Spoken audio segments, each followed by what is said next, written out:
All right.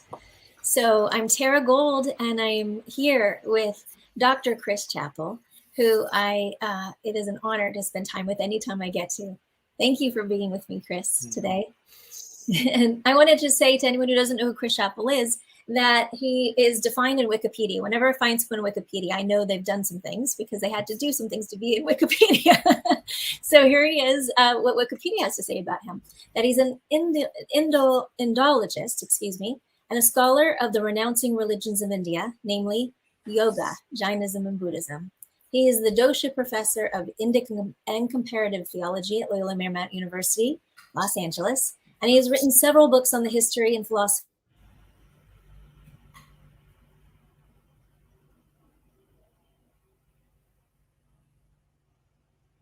Oh, there you go. It's back.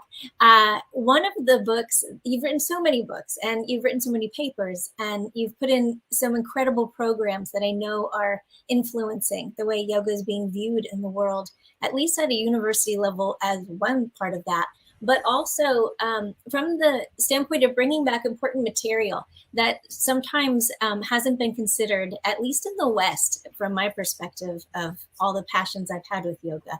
And I love how much you brought together ecology, specifically with yoga. And there's a recent book that you put out, at least in 2020, where you dove into living landscapes, into meditations on the elements based on various traditions. And that's a personal favorite of mine because of the work I do in the world. So I'm hoping that you'll talk to us about that. Great, great.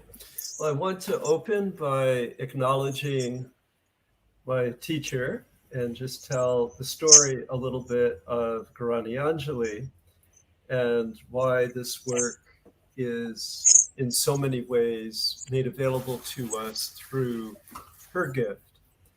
And she was born in 1935, grew up in Calcutta, and she, from the age of 8, began a storefront yoga training. And there's actually a book about the popularity of yoga in Calcutta in the 1940s and 50s. And she was at one of these many, many places.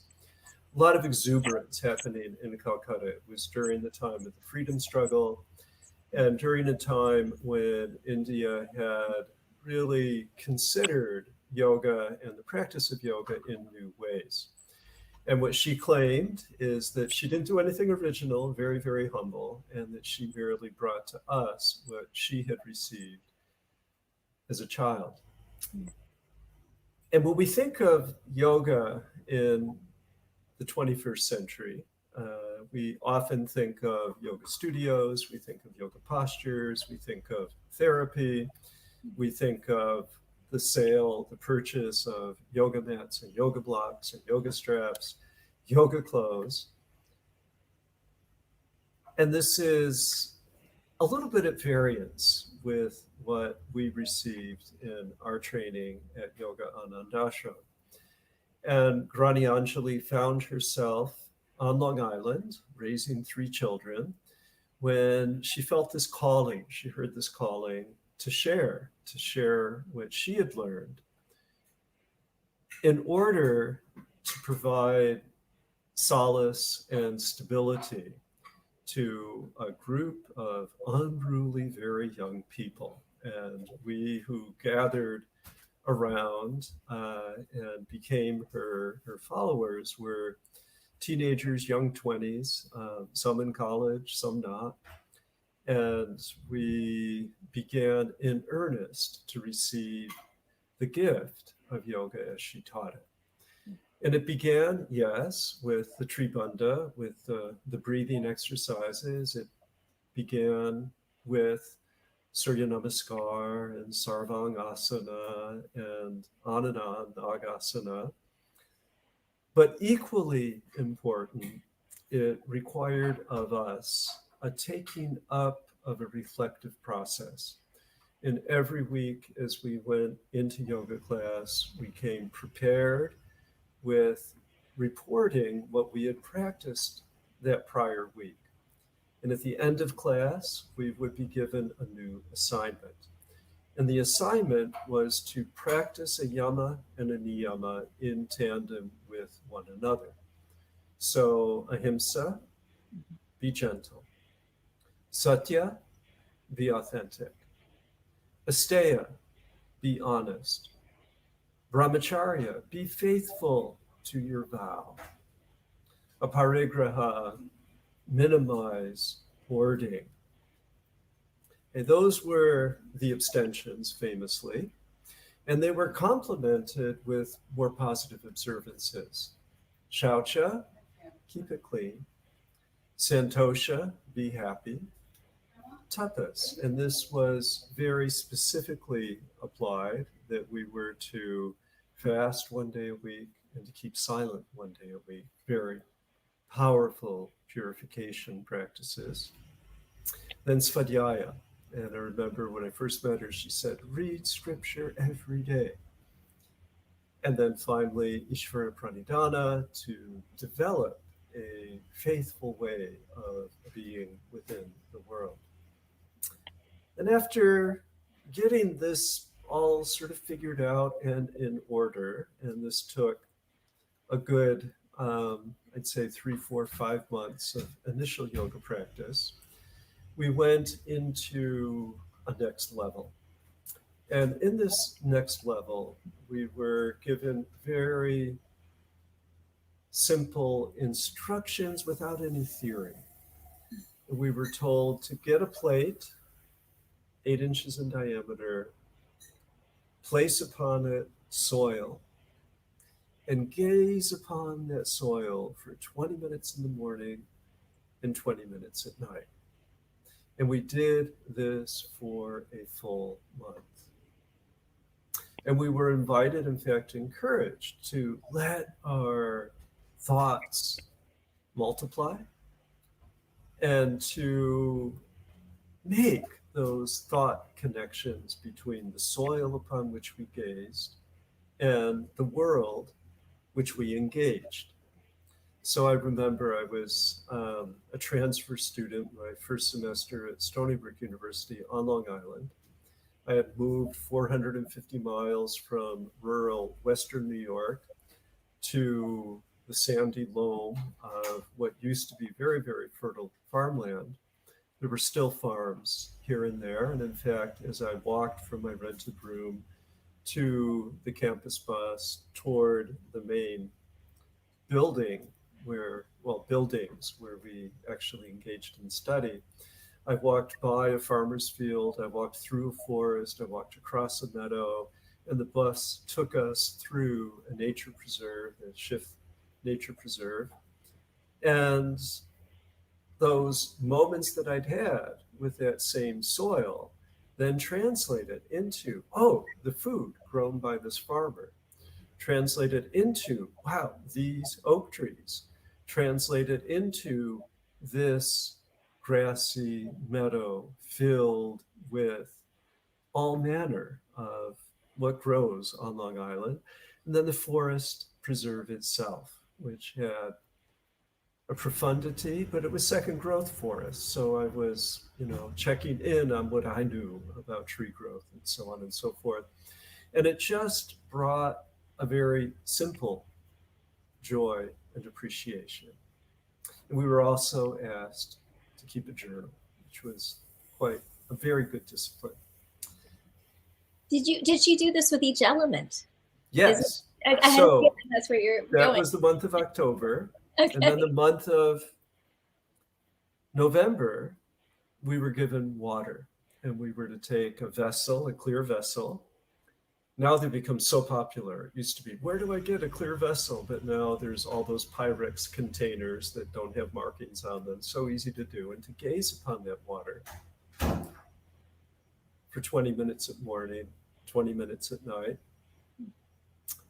And then we weren't told what would happen, but what happened was remarkable. And we started searching out water. We lived on Long Island. So we went to the South Shore. We went to the Great South Bay, and just that water was there, stretched before us all the way to Fire Island. And we would go over the bridges. And even as the weather is getting colder, we would just walk the Fire Island beach and see the waves, the from the Atlantic, lapping the shore, bathing our senses in so many ways. We go to the North Shore, particularly at night. We drive home from yoga class, pull up to the Stony Brook Harbor dock, and peer into the night water. We would see the diadems sparkling. We'd see the moon reflecting off the water. We would go down to the Nisququag River, to the Amityville River, and just appreciate so many different forms of water. And then, of course, the rains would come, and the snow and the sleet, even the hail. So many different expressions of water, and then the water within, the water of the saliva, perspiration, of the blood, of we are majority water in terms of our life. And then the month of December, the darkest month of the year, was the month to kindle a flame for 20 minutes at morning, 20 minutes at night, and just sit with the flame. One of the practices, so many intertwined, we were to every day greet the sunrise, and every day to acknowledge the sunset, and every day, as best possible, to acknowledge high noon. And again, the arrival of light, the fullness of light, the dimming of light. And it's the month of December. So the Christmas lights were out and about. And as we reflected on fire, we also were, in a sense, huddling over the radiators, the furnaces. And unlike California, as it gets cold, you have to have a source for warmth. And it brought us to that extended reflection. And again, this is nearly 50 years ago. But already at that time, we felt the dire imminence of climate catastrophe. And we felt the difficulties incumbent about our sources of burning fuel. And we knew even then the ravage that would be brought upon the planet by humans' misuse of fire. Mm-hmm. And we know from childhood what distinguishes humans from all other beings. We can speak. We know that animals actually speak with one another now. But we're able to manipulate fire in a way that has incredible power. And with that power comes tremendous responsibility. And we felt that heaviness, even at that age and at that time. And I remember when one day, Guruma, as we called her, came to class, and she said, I saw a fully lit athletic field late into the night. She warned us. She said, that use of electricity robs the power of the sun. And as we reflect even today about screen time, and we reflect about disturbed speech, and we reflect about the hoarding addictive qualities with these machines that light up and carry us away into so many different worlds. What is it? It's nothing more than the power of fire translated. So true. So I want to acknowledge that as you go deeper into this, that this will be a bigger video that doesn't always fit in certain places. So anyone wants to catch more of it, they can find it on YouTube. And I'll post it for sure on Terra Gold Wellness for people to keep hearing where you're going with this. But I just wanted to acknowledge that moment first before you continue. Yeah. So then the month of January was dedicated to the wind. And I'm going to go through the names because the names were very important. The Sanskrit name, going back more than 5,000 years, the Sanskrit name for earth, is Prithvi. And she is a goddess lifted up and revered in the Rig Veda from at least 1500 BC. Prithvi, earth. And the word that we used for water, there are many words, but the word that we used is jal. And again, jal, invoked in the various Vedic literature, including the Prithvi Sukta, the hymn within the Atharva Veda that celebrates the elements and the element jal, the element water. And then the third name given to the elements, the element particularly of fire, is Agni. And Agni is the most frequently named god in the Rig Veda. More hymns dedicated to the god Agni than any other deity. And I love this word because it is a cousin word of the English word ignite. And we have so many words that have the word Agni hidden in them, like igneous rocks, rocks that were formed in fire. And then in our fourth month, we reflected on Vayu. And the instructions given were very interesting. They were to just gaze out the window for those 20 minutes in the morning and 20 minutes at night and watch how the leaves of the trees sway and dance. Sometimes it would be very still. And sometimes, again, January, the weather on Long Island can be quite turbulent. Trees moving. And one could not help but feel that relationship between the breath and the wind. And one of my fellow yoga students, Karan Dukas, wrote a beautiful song in honor of the wind. Wherever the wind doth blow, wherever the air doth go, follows the seeds of creation, follows the breath of life. Beautiful. It was truly beautiful. Then the shortest month of the year, February, we were given the final unnameable element, which is Akash.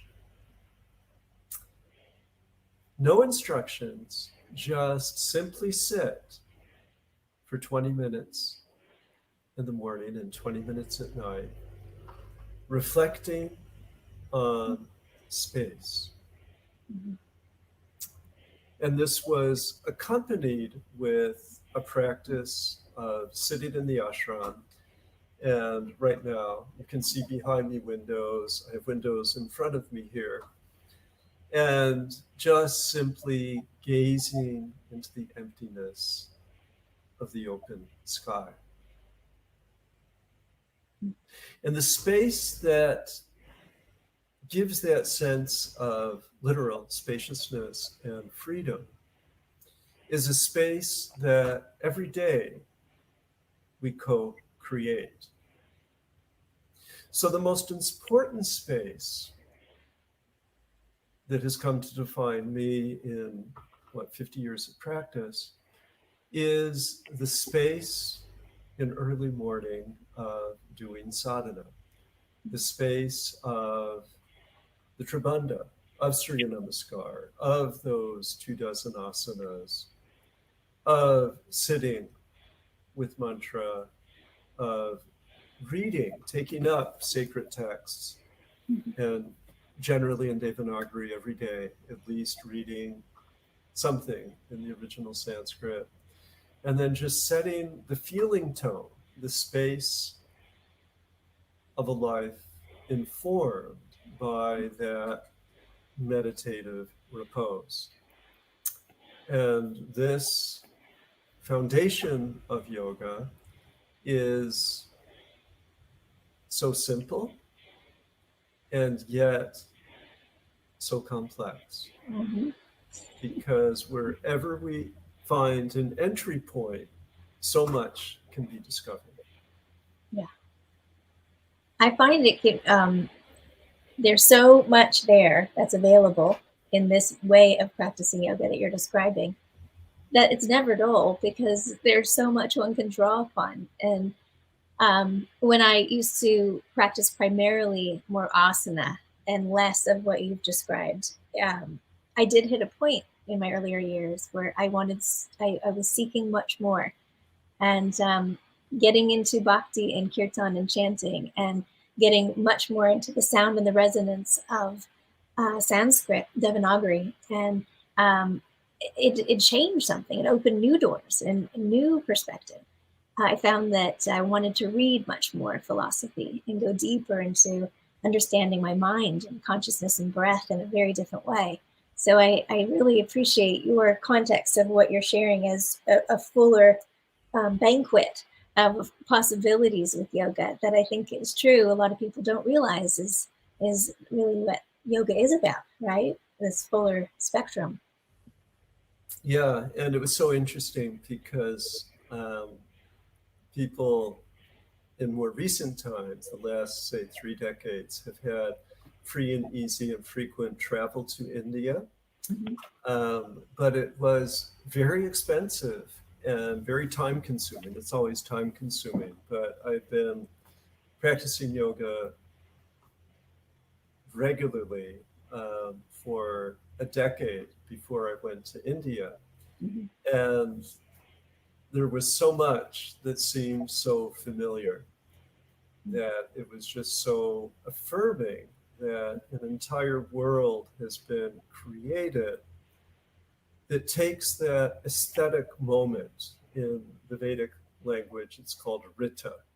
And again, a wonderful cousin word. Rita, extolled for thousands of years, makes its way into English in so many different expressions. Art is Rita. Order is Rita. See the R and the ta. Okay? Ritual is Rita. Right is Rita. Rhythm, being in the rhythm of life, is Rita. And in India, there's a sense of flow and unknowability that is, on the one hand, quite confounding, and on the other hand, quite liberating. Mhm. And so much of that aesthetic and so much of that attitude is now, in a sense, globalized through the now worldwide practice of yoga. And asana truly is sort of a gateway into literally becoming more flexible. And that's one of the hallmarks of what one encounters uh, to a degree in the cultural experience of India. One of my favorite, and I say it every day, mantras is the Gayatri mantra. I Yes. know that it's one of your favorites, and you've shared it many times over the years with me and with other people that have come into the programs that I led at Loyola Marymount, and you were part of. I wanted to find out if there's other mantras that are based on the elements that you love to talk about or share.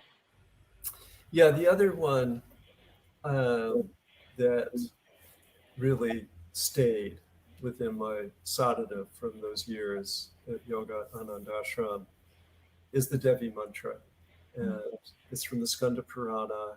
The Devi Mahatmya is recited at Navratri, the autumnal celebration of the three great goddesses of Lakshmi, Saraswati, and Durga. And in praising the goddesses, not only within that literature, but so many other genres, Hindu and Buddhist and Jain, there is this refrain, a returning place that goes like this. Ya Devi Sarva Bhuteshu Shakti Rupena Samstita Namastasye Namastasye Namastasye Namo Namaha. And it says, she, Ya, the goddess, Sarva Bhuteshu, dwelling in all beings, Shakti Rupana, Samstita. Samstita stands in the form, the rupa of her power, Shakti. And it means that everything, the capacity to have a computer, the capacity to form words, the capacity to have skin and clothing, all of that is manifestation of the goddess. And by becoming astounded and astonished with the ubiquity of this omnipresence, one goes silent.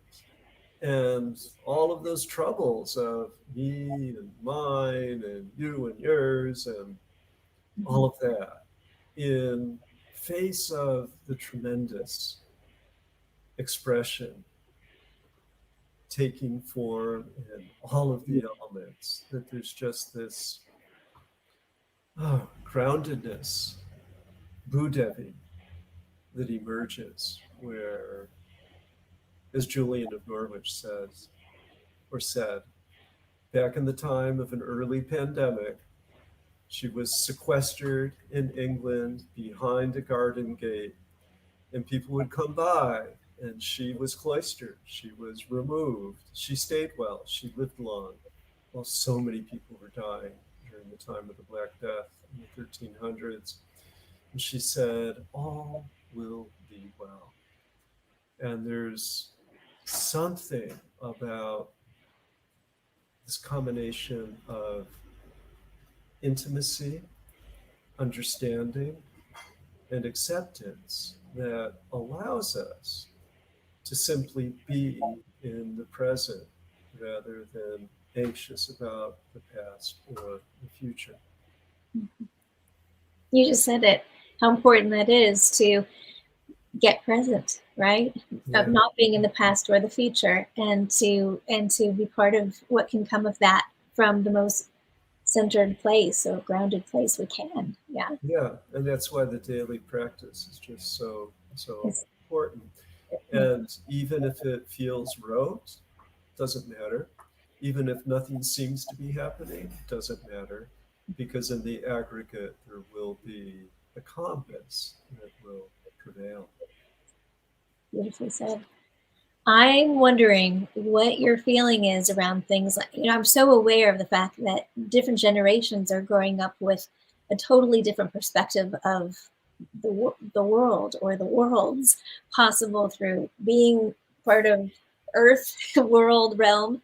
And then there's virtual Zoom world kind of experience. And then there's a whole other layer of VR, virtual reality, which is becoming really big and bigger, is what I predict. So I think about this. I wonder what a yogic scholar might say about this and how it fits in the whole scope of nature or Yeah, the elements. one of my favorite texts is called the Yoga Vasishta, and it is VR in story form. And it anticipates and includes all of the dilemmas in which we find ourselves admired. And the story is this, that when he was young, Lord Ram was asked to do something he just had no interest in doing. And he was a teenager, and he sulked and he complained and he went into a depression. And he'd been requested by the sage Vishvamitra to go and do some police work out in the forest where there were some marauders interrupting people who were trying to meditate. And he was not interested in, being a policeman, so to speak, and said, no, I just want to be I want to chill. I don't want to have to do that. And this is, you can find echoes of the Bhagavad Gita here, where we're having a crisis of commitment and a crisis of dharma, if you will. So another sage, Vasishta, very famous from the Vedas, comes and tells him 64 nested stories that call into question reality itself. And one of the powerful culture moments that has endured, and it's interesting because when one has been around for as many decades as I have, you think, is this analogy going to make any sense to anybody? But one of the enduring analogies that has remained within popular culture is the analogy that we find in the movie The Matrix. Uh-huh. And what we see is that I know, Uno, whatever his name was, finds the rug taken away from him, and what he thought was real is not real. Don't bother with the sequels, okay? Because it goes downhill from there.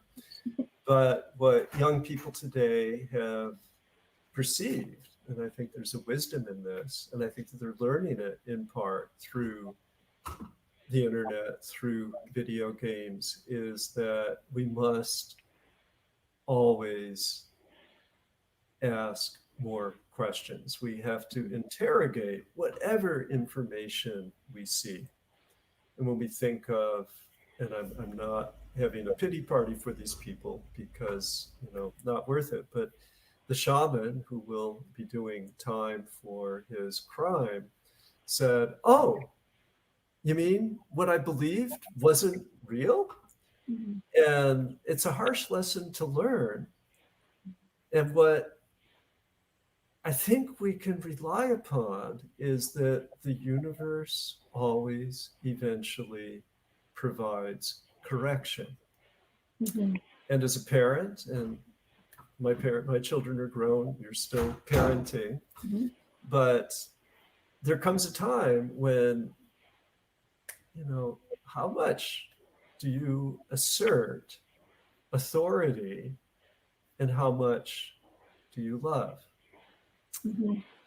And Every day, that is the question. every day, it's the question, and it's a delicate balance. You have to present, and I remember one great middle school moment where you can imagine the context. We've all been, teenagers, but my son saying, "Why can't you two just be hypocrites like all the other parents?" And we all had sort of a good laugh over that, but we sort of knew that he knew where we stood on certain issues just simply by the life that we live, informed by yoga. And sure enough, did we have to make trouble for him? The universe made trouble for him, and Yeah. we were able to be that safe space. Yeah. And So you're saying there's no escape. there's no escape. There's absolutely no escape. And one of the things that Guru Ma would say, no matter where you are, someone is always watching. And he said, even if you think you're alone, there's a spider up in the corner. You're always being watched. A little, creepy, but nonetheless, it sort of raises that conscience because you're aware that this consciousness is all around us. Mm. And what we're seeing gradually is, of course, always the swinging of the pendulum, but we're seeing dawning realizations of structures that call out for correction. And what Mahatma Gandhi did in his work, and Guru Ma herself marched with Gandhi, the sponsor of the professorship that I hold walked with Gandhi. I should say she participated in Gandhian marches. Navin Doshi actually marched with Gandhi. And what he did was he took this principle of overwhelming compassion, anukampa or ahimsa, and just inspired millions and millions of people to say, I'm not going to do it this way anymore. And the world changed. Colonialism fell in India. Colonialism fell in Indonesia. Colonialism fell in Nigeria. Colonialism fell again and again and again, not through acts of violence, but through acts of love. And what we're finding in this moment are echoes of lessons learned from Mhm. the civil rights movement, that through love, things will be transformed. And that's a great challenge, and young people are hearing it. Yeah.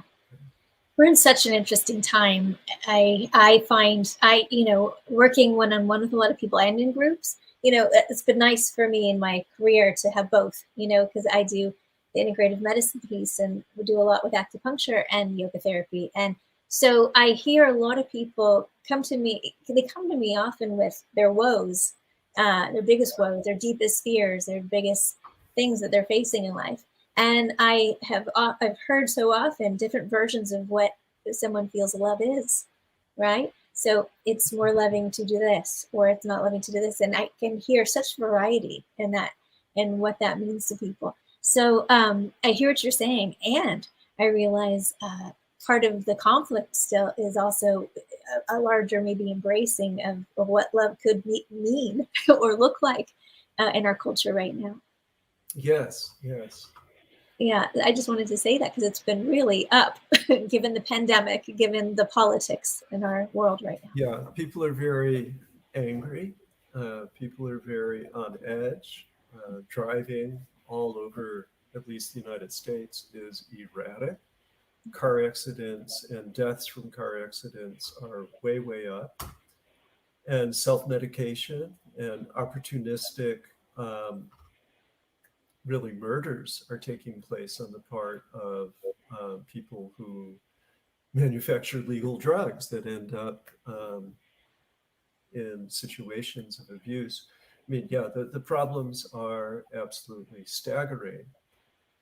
And what we hear is a a calling out of the pain that brings people to meditate, the calling out of the body pain that is both very personal, but it's also part of a moment, a culture moment, a food pain where people are examining and questioning, what's one of the greatest risk factors for poor health is too much food. And we're literally starving ourselves by eating too much. And Yeah, that's part of the too muchness of consumer culture. And to find that delicate balance, I was just reading today about famine in Madagascar and seeing the photographs of people in the south of Madagascar who simply do not have enough. And we need to open our hearts, open our capacity to do what can be done, particularly in this time of pandemic when so many people have lost resources, not only in the United States, where we have so many resources, but in places of less resource, there's great suffering taking place right now. yes. I one thing I've appreciated about what you're doing with partnership with Loyola Marymount and all that you do there is continuing to open every possible way of communication for people to be sharing from different perspectives. And that's something I've personally appreciated so much, Chris, Mm-hmm. that you've brought in programming and um, the dialoguing that allows for these shared perspectives and ways of respecting and hopefully honoring together. You know, Well, you've been a very important part of that, and part of this, and I believe that you lifted up in integral medicine, part of it is recognizing that none of us live in isolation, and no piece of us, body, mind, or emotion, can be separated from any other piece. Yes. So what we've done is really lift up people that are bringing yoga to schools. We've lifted up environmental activists within the context of yoga, civil rights activists. We've lifted up straight on health regimen through yoga. Yeah, we've done what we can, and the possibilities are endless. That's where it's at. It's wonderful. Thank you. Well, thank you. Thank you. Yeah, it's again just always an honor to spend any time talking and learning from your perspective, sharing with your perspective of all of this. I want to just recommend that anyone who's interested in getting to know more with Chris, visit Loyola Marymount Center for Religion and Spirituality and check out yogic studies and all yoga studies. There's a master's program. There are incredible programs that Chris has helped be support and in some ways help design in many ways, but some of them are also collaborations with other incredible people coming in. So check it out, please. And is there anything you'd like to add that can help people find you and find the things you're involved in? Yeah, I've had a lot of people complain. I have no social media presence. And I just don't have the time to do the Instagram, and I see people do really beautiful things. But the old-fashioned search on whatever engine, Christopher Key Chapel. So I'm going to tell a little story about something that lit up my screen, and one would think, oh, that seems like an unusual enough name. But no, there is another Christopher Chapel who is a urologist. And if you end up on his page, you're going to learn the greatest and the latest studies at Oxford University about what can go wrong with people's urinary tract. And I just had Academia EDU reach out and say, "Did you write this article?" No, not the same Chris Chapel. Anyway, but yeah, you can find me eventually. The key is Yoga Studies, Loyola Marymount University. And we're just so happy with this new technology that we're able to do even more effective outreach and to invite really a broad community of people to be in serious conversation and practice with one another. Yeah. So may this be part of more of that.